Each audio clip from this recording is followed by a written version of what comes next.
Finally, after months of waiting, Nubia Real One is out. And somehow, it's worse than I thought it would be.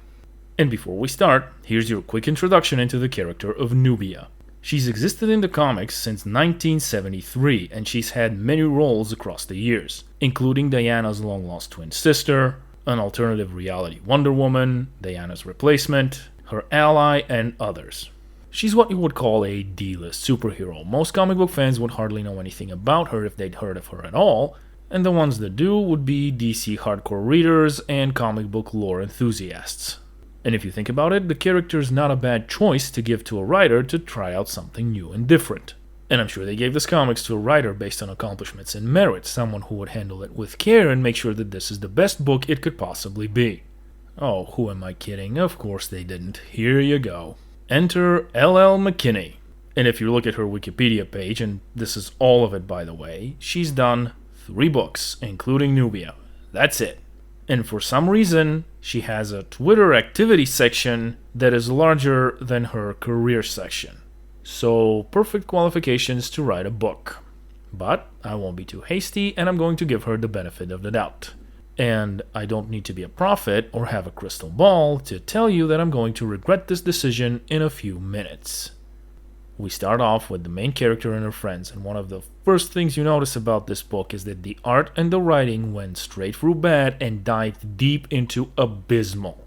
According to this book, this is a dude. Now, you could say that this is an alternative form of art, or that it's specifically designed for this genre, or whatever else, but I think we're way past the point of pretending that this is actually any sort of quality product. And if you say that this art is proper for a children's book, let's say, I think children deserve better. I also think that you deserve better, so there's no way I'm subjecting you or myself to a full-length review of this book. Instead, I'm just going to focus on the key moments. By the way, it looks like DC didn't even put out a trailer for this on their official YouTube channel. I guess they learned from Gotham High.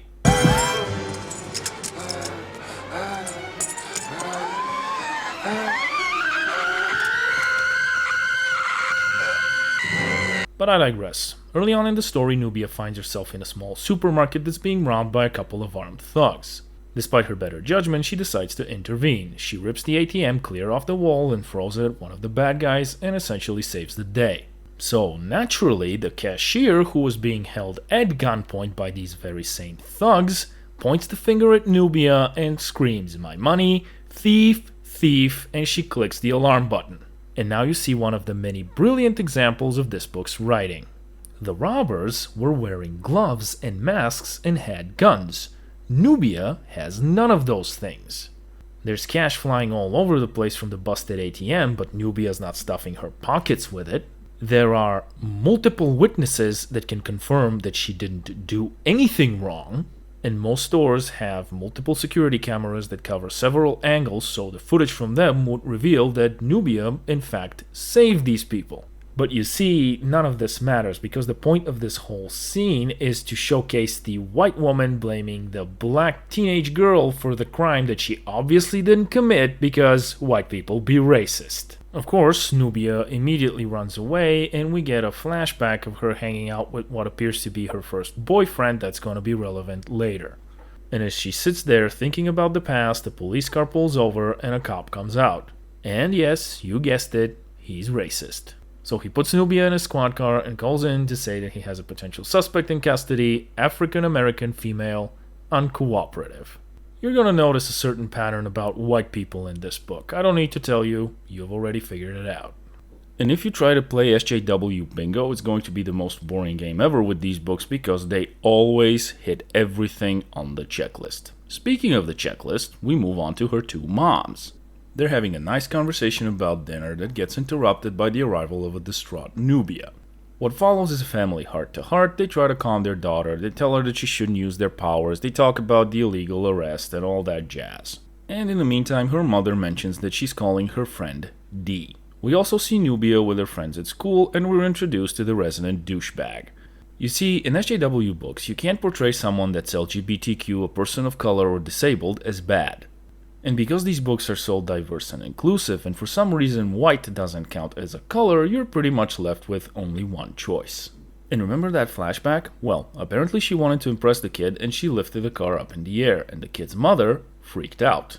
Because, of course, seeing another child lift a vehicle that weighs over a ton right next to your kid isn't gonna freak you out. No, it's because white woman be racist. And this is art in an official DC book, by the way. Anyway, later Nubia goes to a party where she's hanging with her friends. She talks to her crush, and they dance. And yes, she's wearing clear heels. The douchebag enters the picture, he gets into a fistfight with Nubia, he calls her a monkey, she gets distracted, and he manages to punch her. Note that during this entire event, no one tries to break it up, no one interferes, no one says anything, and even her friends just stand by and watch. She gets mad, knocks the dude out cold, and everyone pulls out a cell phone. Okay, stop. Stop for a moment. Just look at the picture. No.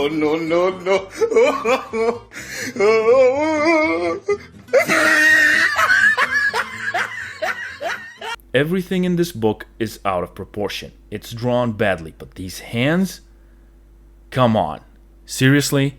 This is an official DC book, and people expect you to pay money for this. Someone was paid to draw this. Let that sink in. I'm gonna give you a moment. You good? Okay, now back to Nubia. She panics, she runs away, she's sitting on the street, she looks at her phone, then her crush shows up, they have a chat. He tells her that the bully's family is rich and white, and he picks on kids who are not. And Nubia replies she's glad she knocked him on his mayo ass. And here's another thing you notice about SJW books, the double standards. It's perfectly alright to use racial epithets towards white people and absolutely unacceptable to do it the other way around. Now, here's where you might say, but he's the bad guy and he did insult her with a racial epithet himself. But that doesn't mean she has to stoop to his level. Of course, what he said isn't acceptable, but it's not any better coming from Nubia. She could have called him an idiot, a douchebag. Instead, she went for the racial slur. And yes, mayonnaise monkey is considered a derogatory term towards white people. I don't know why anyone would be offended by that instead of bursting into laughter, but I digress. Moving on. So after Nubia ran away from the fight that she won against the bully, she gets home and she looks at the social media aftermath. And of course the headlines are local boy attacked at party, tall, dark and dangerous, because in this day and age, that's what's gonna happen. Putting every other possibility aside, including him getting in trouble for what he did, the most likely outcome would be that everyone would be laughing their asses off at the pasty-faced white boy who got his ass whooped by a girl. But her self-pity party is interrupted by a visit from Mom's friend, who turns out to be none other than Wonder Woman. Remember when I told you I'm going to regret this whole benefit of the doubt thing? Yeah, let me just grab my pillow real quick, cause I'm gonna need it. Alright, good to go. Let me have it. According to this book, this is Wonder Woman. Oh, for the...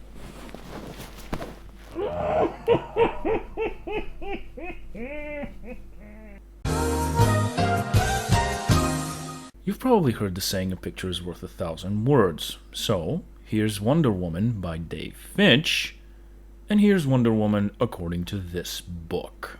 Again, this is an approved and published book by DC. Someone was paid for this, it got past editorial, and they want you to pay money for it. So the trend of making women uglier in comics continues. Wonder Woman explains to Nubia that she's her twin sister. They were sculpted together and she was stolen as a baby. And after Diana found her, it was her mother's wish that she raise Nubia herself. However, Diana was too busy to do that, so she found an alternative solution. She left Nubia with one of her sisters, who had found love when she was on a mission in the world of men. Now, for those of you who are aware of how Amazons are portrayed in DC canon, you will see so much wrong with that. But for those of you who are not, allow me to enlighten you. You see, in the DC universe, Amazons are portrayed as strong warrior women, some of them imbued with magical powers. They have willingly separated themselves from the world of men, and they live happily in isolation on their magical island of Themyscira. When Diana left Themyscira to go save the world, she did so against the wishes of her mother. And it's highly unlikely that the Amazons would send anyone on a mission to that world. But let's say that there was a mission and that an Amazon fell in love and decided to stay behind. And ignoring the hint from the phone call, can you tell me which one of these two looks like the strong female warrior trained to the peak of physical perfection? The tall, skinny one or the short, stubby one? And here's another brilliant example of the writing quality of this book, where Nubia goes, "Oh my god," in response to Wonder Woman knowing her name. But let's not focus on things like storytelling, dialogue, character progression, art. I mean, it's not like those things are important for a comic book, right? Get out! We continue the story with Wonder Woman Amazon-splaining why she left Nubia and how they all want the best for her. She gives her a pair of bracers, presumably identical to her own, and then she gets out of the book faster than a gender studies major out of a biology course. Now, you may have a few questions at this point. For example, why didn't Nubia's Amazon stepmom or Diana herself bother to train her? Especially since she has presumably the same powers as Wonder Woman. And she had an accident as a kid. As a matter of fact, why wasn't she brought back to Themyscira, where she would be amongst other Amazons and she could be raised by Hippolyta herself?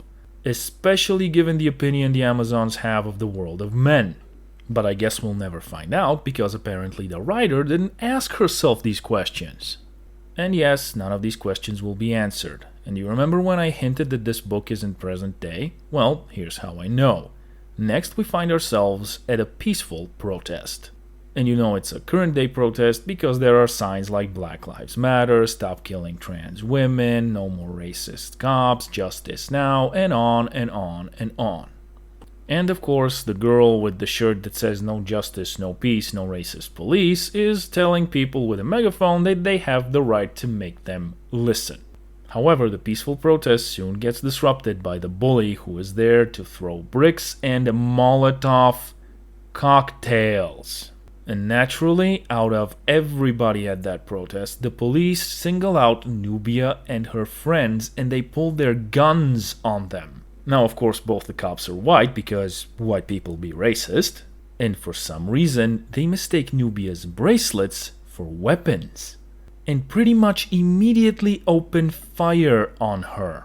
One of her friends gets shot, Nubia begs the police for help, and of course, to further reinforce how horrible the police are, they tell her to get away from the suspect and keep her hands up. Nubia lashes out and disables the cops with zero effort. By the way, notice how much police was depicted to be present in the protest? Yeah, none of that matters. Consistency? Nah, let's not talk about that. Her friend gets brought to a hospital and Nubia's at home sulking again. She has another heart-to-heart and gets back to school. Where, of course, what do you think happens? Why, naturally, a school shooting. Boy, that escalated quickly. Nubia finds out that the school shooter is the same bully from before who threatened her at the protest, by the way, and she goes to confront him. And she walks in on him, presumably about to sexually assault her friend. Because naturally, the racist white kid is going to be attracted to the black girl. Nubia intervenes to save her friend, she confronts the bad guy, they have some back and forth. She remembers some encouraging words from her parents and Wonder Woman, which make absolutely no sense. She has the foresight to record all the nasty things he's saying on her phone, and when he shoots at her, she deflects the bullet perfectly with zero training. She manages to defeat him, and off we go to the hospital for our happy ending. Yeah, you heard me correctly. The ending. It's almost over. Just hold on. She's healing from her injuries. Her entire family and her friends show up to see her, but not Wonder Woman though, because she is out of there. It's not like her sister just got shot or something, but yeah, I digress. She finds out that her crush is fine, and they have a nice moment together as they kiss. And that's it. That's the end of this horribly drawn, horribly written, patronizing book. Filled to the brim with SJW stereotypes, including all white people bad. And there's something else you may notice about this book. There's not one single positive male role model. As a matter of fact, not only does the book browbeat you over the head with its social justice messaging, it shoves it straight in your face by directly asking you questions like, can you be a hero if society doesn't see you as a person? And I saved you a lot of headache because this book is over 200 pages long. And that's 200 pages of horrible art and storytelling you shouldn't have to go through. Not even mentioning the fact that they expect you to pay for this mess.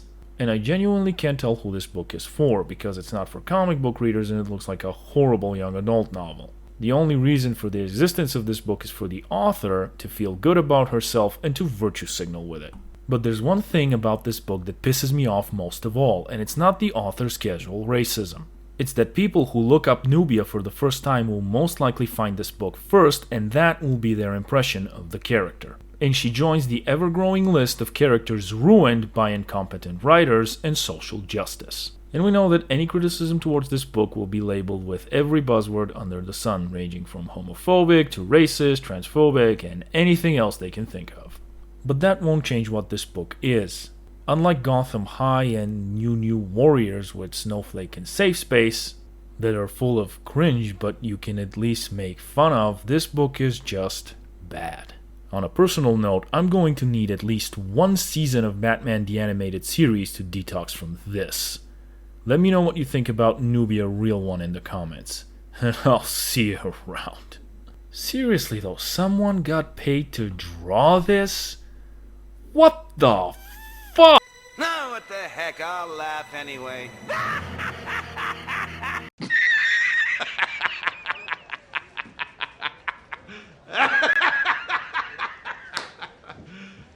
You serious?